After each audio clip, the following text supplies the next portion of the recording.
Ngunit siya? Rape na ako. Kasi ngalan mo? Ano mo? Ngalan mo? Pagkatayin mo kami na humingi ko isang palang. Jal Filipinas. Okay katungod pagpakahilom ha. Insa man imong isulti, may imong pabor o kontra nimo bisag asa nga korte ha. Aduna kay katungod mukuha ka abogado.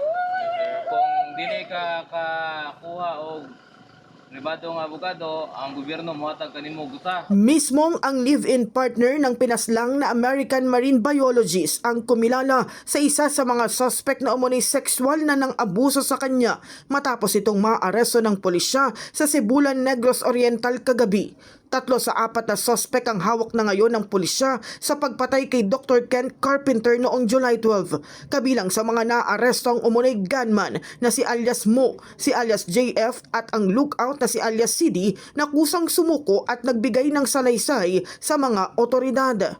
Last night, the Regional Director of Police Regional Office NIR, Police Brigadier General Cardino, reported to the Chief PNP that they have already arrested 3 of the 4 suspects in the killing of the American marine biologist. First was Elias M.O., the gunman, 26 years old, also arrested at Sibulan.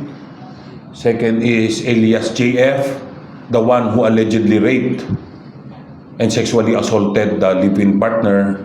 And the third one, Elias C.D., the one who voluntarily surrendered and acted as the lookout. So kaya po naging 4 ito. Nung una alam natin 3 po talaga pumasok. So we're still looking for one. Ayon sa pulisya, batay sa salaysay ng lookout na tumutugma umano sa pahayag ng live-in partner, agad na binaril ang biktima sa ulo habang dinala naman sa isang kwarto ang babae kung saan siya umano ginahasa. Patuloy pang hinihintay ang resulta ng medical exam. Bagamat una nang itinuring na person of interest ang live-in partner, sinabi ng PNP na lumalayo na ang naturang anggulo dahil naging mahalaga ang kanyang pagtukoy sa mga suspect. Corroborate po naman dito sa mga nahuli natin yung kwento po nung live-in partner. As of now, medyo lumalayo po tayo sa anggulo na gano'n. But then again, kagaya po ng lahat ng investigation natin, we will leave no stone unturned, sabi nga, di ba? So, we will look kung meron mang